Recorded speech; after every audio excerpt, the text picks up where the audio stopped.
अंतर्राष्ट्रीय महिला दिवस है। आज का दिन महिलाओं के लिए समर्पित है।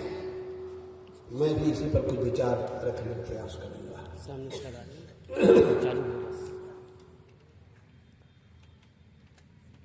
संत कबीर मध्य युग के इतिहास में ऐसे प्रतिभा संपन्न व्यक्तित्व लेकर अवतरित हुए थे। वे युग के सजग प्रहरी थे। नर नारी की समानता पर संत कबीर साहब का दृष्टिकोण क्या है, इसके पहले बताना चाहूंगा। हमारे भारतवर्ष में नारियों के प्रति दृष्टिकोण क्या है। वैसे देखा जाए, इतिहास साक्षी है, एक समय हमारे भारत में ही पूरी दुनिया में मार्च सत्तावंश, जैसे अभी पितृ सत्तावंश है। पिता के नाम पर पुत्र जाना जाता है। एक समय था कि माता के नाम पर पुत्र जाना जाता था। महाभारत तक में कौन्तेय, सौमित्र, अराधेय, इसी का उल्लेख है। एक समय था महिलाएं सम्राज्ञी होती थी और आज सिंहासन में गद्दीनशील होती थी। पुरुष उसके पीछे पीछे चलते थे। आज जो हम काली, दुर्गा, भवानी कि जो हम जगह जगह स्थापना देखते हैं, मंदिर देखते हैं, वो उस जमाने की। किसी समय महिलाएं जो है समाज का नेतृत्व करती थी, सैन्य संचालन करती थी, युद्ध में भाग लेती थी, राजनीति में सक्रिय थी और ज्ञान विज्ञान के क्षेत्र में आगे थी। और ये तो वैदिक काल में भी। एक बार मैं जबलपुर जिले में एक गांव बघराजी में 18 पुराण का आयोजन था। बड़े बड़े दिग्गज विद्वान पंडित आए हुए थे। कबीर पंथियों के लिए भी एक दिन का समय मुकर्रर किया गया था। एक दिन कबीर पंथियों की ओर से प्रवचन हुआ। उसमें मेरा नाम चयनित किया गया था। वैसे तो साहब जी चाह रहे थे, इलाहाबाद आए थे आयोजक लोग कार्यक्रम लेने के लिए, लेकिन साहब जी कार्यक्रम चूंकि बन चुका था तो कहीं साहब किसी भेज दीजिए। तो साहब जी ने मेरा नाम बता दिया कि सनातन दास उस क्षेत्र में जाते हैं, उनको ले जाओ। तो मेरा नाम जो है उसमें आ गया। बाद में क्या हुआ? बाद में हुआ कि अरे सनातन दास को बहुत काटता, खंडन करने में मेरा नाम मशहूर है। कैसे सनातन दास को न बुलाओ, बहुत खंडन करता। अब मेरा नाम जो अंदर अंदर कार दी, मुझे पता नहीं था। एक पुरानी को बुलाए तो हाँ तो कहा, कम से कम 10-15 लोग गाड़ी में भर कर गए थे उनसे विनय करने के लिए, आप आइए। वो डर के मारे नहीं आया और ऐन मौके पर पहुंचा नहीं। अब मुझे रोका भी नहीं गया, आप ना आइए। मैं तुरंत हर कार्यक्रम का पहुंच गया वहां। हाहाकार मचा था, हमारे तो कभी पसंद नाक कट गई, कोई आया नहीं। इतने में पहुंच गया। लोगों को सांत्वना मिली, कम से कम साहब भी आ गए। मंच पर गया, अंतिम सत्र चल रहा था, अध्यक्ष भाषण होने वाला था। एक पंडित जी बोल रहे थे, मैं कोई दूसरा बोलने गया था, लेकिन पंडित जब बोले तो मैं अपना विषय छोड़कर उनके विषय बोला। पंडित जी बोल रहे थे कि शूद्रों को वेद में अधिकार नहीं, और शूद्रों भर को नहीं, स्त्रियों को वेद में अधिकार नहीं। और एक आपत्तिजनक बात कह दी, महिलाओं क्यों अधिकार नहीं है वेद में? कहा महिलाएं 24 घंटा पवित्र रहती। ये बात मुझे तीर की तरह मेरे हृदय में चुभ गई। तो महिलाओं का अपमान, नारी जात का अपमान।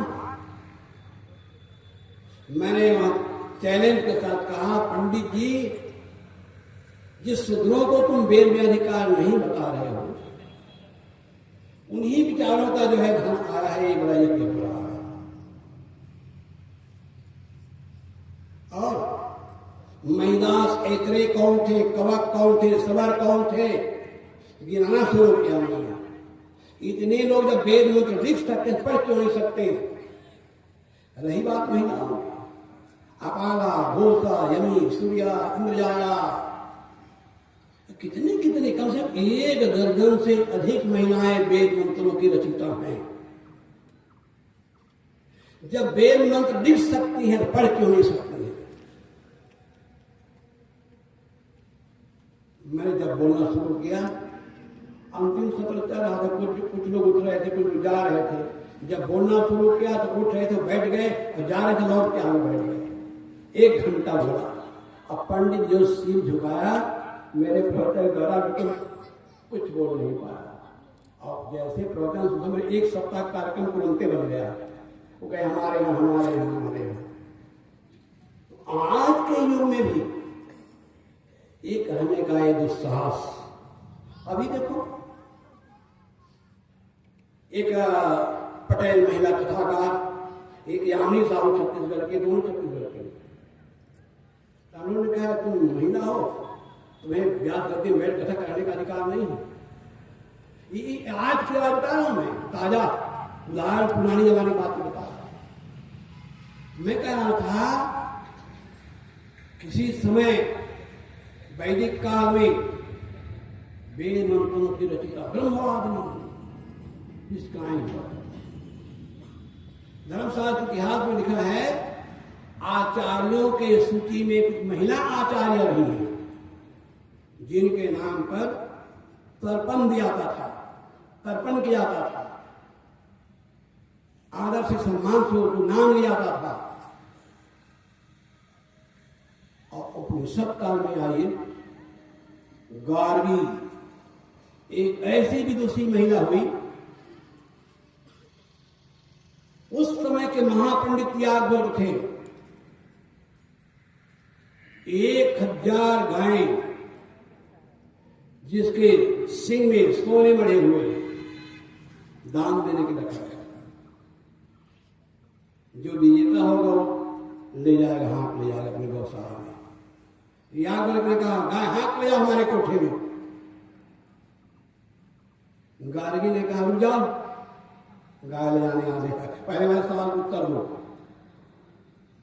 जब गार्गी ने प्रश्न किया, सज्जनों, इसने प्रश्न उस समय के महापंडित याज्ञवल्क्य दांत खट्टे हो गए। धमकी देकर चुप कराया गया गार्गी को, ए गार्गी, तू अति प्रश्न मत कर, नहीं तेरा सिर नहीं रहेगा। धमकी देकर चुप कराया गया गार्गी को। ब्रह्मवादिनी निष्काएं उसमें हुआ करती।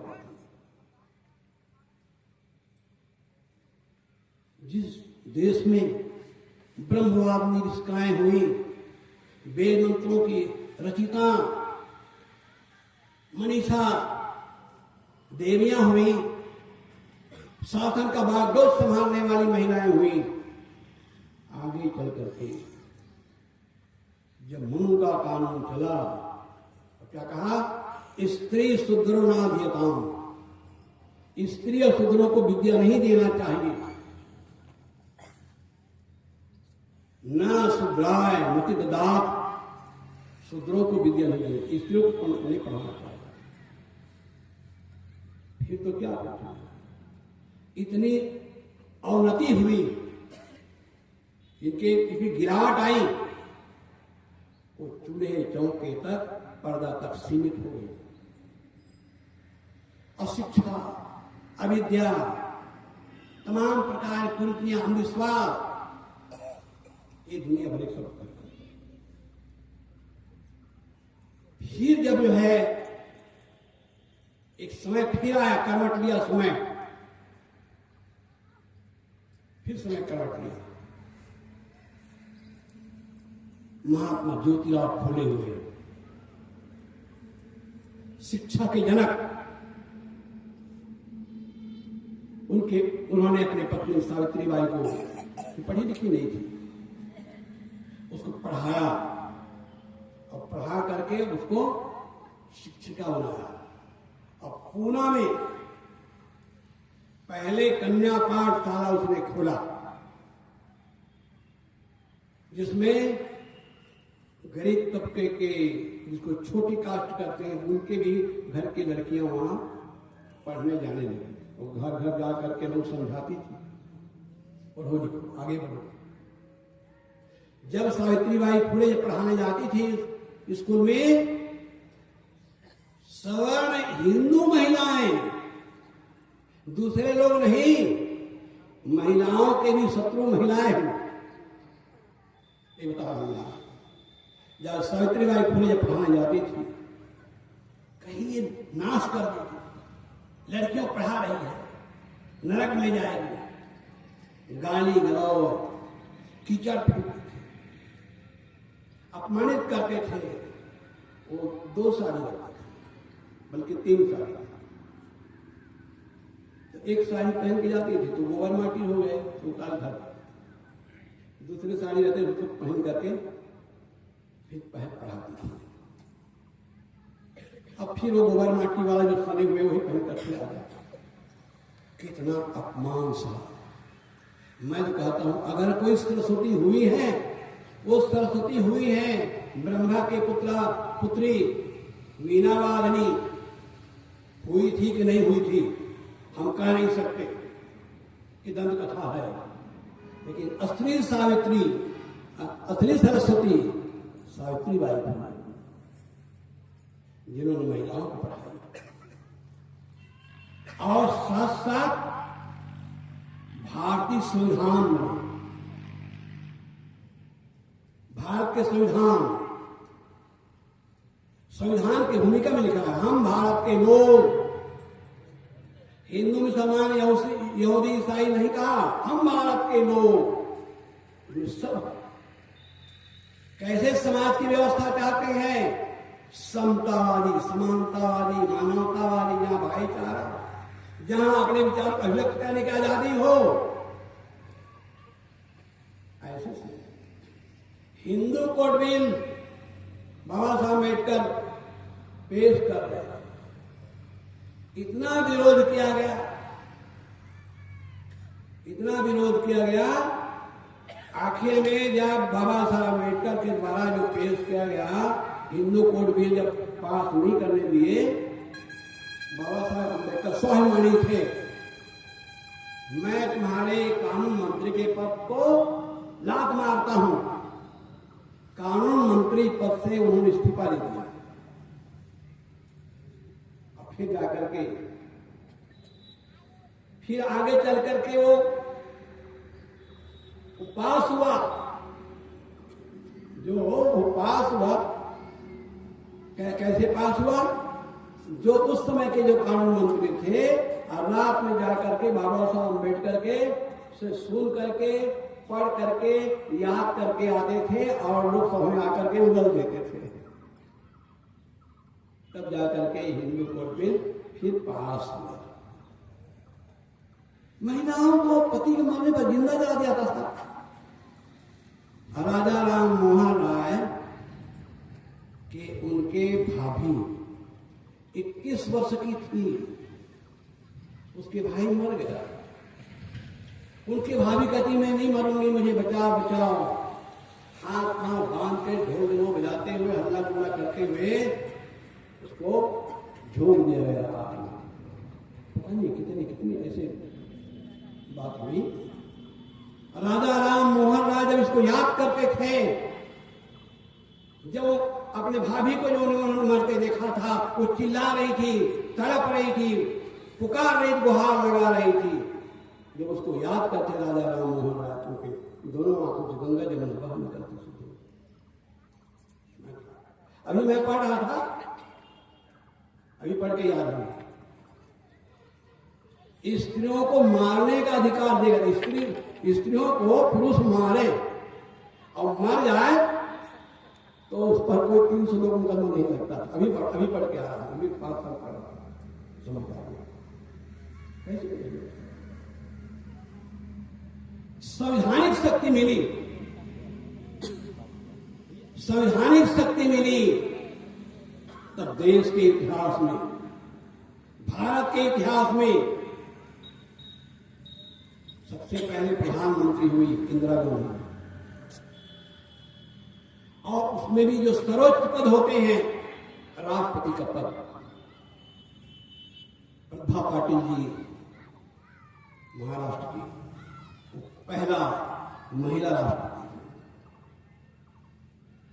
और अब जाकर के हमारे देश के राष्ट्रपति हैं महामहिम मुर्मू जी। ये महिलाओं में अपरिमित शक्ति है, लेकिन इनके शक्ति को दबा दिया गया, कुचल दिया गया और कहा गया तुम अबला। और गोस्वामी ने हद कर दिया, ढोल गवार सुनारी ये सब तारन के अधिकारी, इस पर बड़ी चर्चा अखबारों में टीवी में आप देखे सुने हो। ये आपत्तिजनक पंक्ति है। जैसे ढोल को, गंवार को, शूद्र को, पशु को साथ में नारी को बोल दिया। नारी मतलब देश की आधी जनसंख्या। कुछ लोगों ने अर्थ किया ताड़ना। ताड़ना का अधिकार है निगरानी करना, पता नहीं क्या क्या भी आख्या की, लेकिन ताड़ना का अधिकार कितनी बार नहीं, ताड़ना का महात्मा। अभी मैं बौद्ध दर्शन पढ़ रहा था, विनय पिटक। अभी मैं नियम बोला, बौद्ध रोहन पर नाराज हो गए। बौद्ध दर्शन में विनय पिटक में महाप्रजापति गौतमी प्रवज्ञा लेना चाहती, दीक्षा ले साधी बनना चाहती, साधी बनना चाहती थी। भगवान को इनकार किए कि नहीं, महिलाएं साधी नहीं हो पाएंगी, उनको साधी नहीं बनना। बहुत विनय किया महाप्रजापति गौतमी ने। आनंद ने सब भगवान बुद्ध को समझाया, ले दे करके बड़े मुश्किल से भगवान बुद्ध ने आखिर तैयार हुआ। कैसे तैयार हुआ वो बता देता हूं मैं, क्योंकि महिला दिवस है ना, इसलिए मैं इस पर बता रहा। महाप्रजापति गौतमी से कहा गया 8 गुरु धर्म का पालन करने की प्रतिज्ञा महाप्रजापति गौतमी करे तो उसकी प्रतिज्ञा हो, उसको भिक्षुनी बनाया जाए।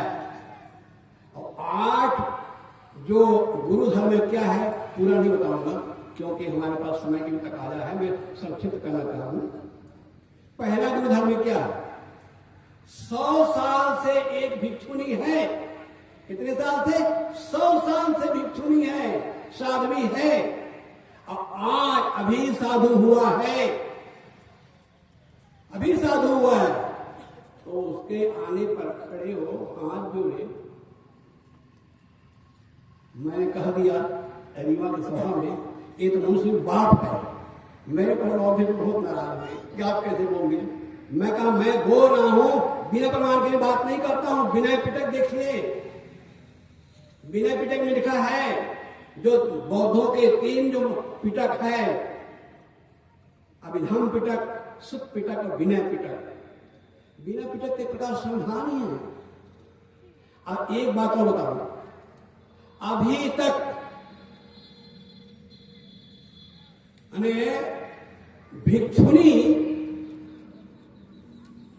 भिक्षुनी को कुछ कहने का अधिकार नहीं है। भिक्षु कह सकता है, भिक्षु क्रोध कर सकता है, आक्रोश कर सकता है, लेकिन भिक्षुणी कुछ नहीं कर सकती है। आज से उनको कहने सुनने का अधिकार समाप्त किया जाता है। ये विनय पिटक होता है। तो इस प्रकार से एक हुआ विनय पिटक की बात, बौद्धों की बात। हमारे देश के जैनाचार्य, जैनियों के यहां तक कहा स्त्रियों की मुक्ति जन्म में नहीं हो सकती है। शंकराचार्य ने भी उसी पर अपना कलम चलाया। शंकराचार्य ने भी कहा स्त्रियों की मुक्ति उस संन्यास के अधिकार में नहीं है। लेकिन मध्यकाल में आकर कबीर साहब ने ये कहा नर और नारी एक समान है। कबीर साहब ने क्या कहा? नर और नारी एक समान है। पंडित देखो हृदय विचारी, को पुरुषा को नारी, सच समाना घट घट बोले, वाको चरित अनुपा, वाको नाम का कह लीजिए, नामक वर्ण रूपा, तय मैं क्या करसी नर बौरे, क्या मेरा क्या तेरा। श्या सफेद की राता पीरा, और ब्रह्म की ताता सीरा, हिंदू तुरुक को बूढ़ो बारा, नारी पुरुष का करो विचारा। और कबीर साहब ने कहा आधे बसे पुरुष आधे बसे योग। आधे में पुरुषों का अधिकार है, आधे में महिलाओं का अधिकार है। समानता का अधिकार कबीर साहब ने दिया। और ये कबीर साहब ने समानता का अधिकार जो विजय ने दिया, जानते हैं यही बात बाबा साहब अंबेडकर ने भारतीय संविधान में लिखा। क्योंकि बाबा साहब अंबेडकर कबीर साहब की विचारधारा से अत्यंत प्रभावित। इतिहास से बताता है बाबा साहब अंबेडकर उनके माता पक्ष और पिता पक्ष दोनों पक्ष कई पंथ थे। कबीर साहब के विचार उन्होंने बाबा साहब अंबेडकर ने खुद कहा है। उनके वाक्य है। मेरे 3 गुरु थे। पहला गुरु सदगुरु कबीर, दूसरे गुरु महात्मा ज्योतिराव फुले और अंतिम में तथागत बुद्ध। ये तीनों के विचारों से बाबा साहब अंबेडकर प्रभावित थे। इसलिए उन्होंने संविधान में नर और नारी के लिए समानता का अधिकार। हमारे मोदी सरकार ने नर और नारी की समानता पर कानून तो बनाया, लोकसभा पास हो गया, लेकिन लागू नहीं हुआ। बाबा साहब ने कहा था संविधान कितना भी अच्छा हो, अगर पालन करने वाले की नियत ठीक नहीं है तो किसी काम का नहीं। संविधान में पास हुआ नारियों का अधिकार के बारे में, लेकिन अभी तक लागू नहीं हुआ। अभी जो है 2500 देने की बात रही है, हल्ला गुल्ला मचा के बता रहे थे कि आने के साथ कल जवाब दे दिए हैं। और पता नहीं हम पढ़ नहीं पाए, लेकिन जो मैं पढ़ रहा था उसमें तो नहीं दिया गया था। हल्ला मचा दिल्ली में। मैं कह रहा था कबीर साहब ने नर नारी की समानता पर बल दिया, मानवीय एकता पर बल दिया। नारियां पढ़ेंगी, शिक्षित होंगी, संस्कारवान विद्वान पुत्रों को जन्म देगी। क्योंकि माँ पहले माँ के कोख में बेटा जो है, बच्चा जो है 9-10 महीना रहता है, पर पैदा होता है तो माँ की गोद में रहता है। माँ से बहुत सीखता है। माँ का बहुत बड़ा उत्तरदायित्व है सज्जनों। मैं कह रहा था नारियां जो देश की गौरव है, गरिमा है, समता समानता का अधिकार जो दिया गया है संविधान में। अब आप कबीर साहब ने जो कहा है, कबीर साहब का जो चिंता है बहुत वैज्ञानिक बहुत तर्क। तो इस प्रकार ज्यादा नहीं कहूंगा, बोलने वाले मैं अपने वाणी विराम देता हूँ। बोले सब कबीर साहब।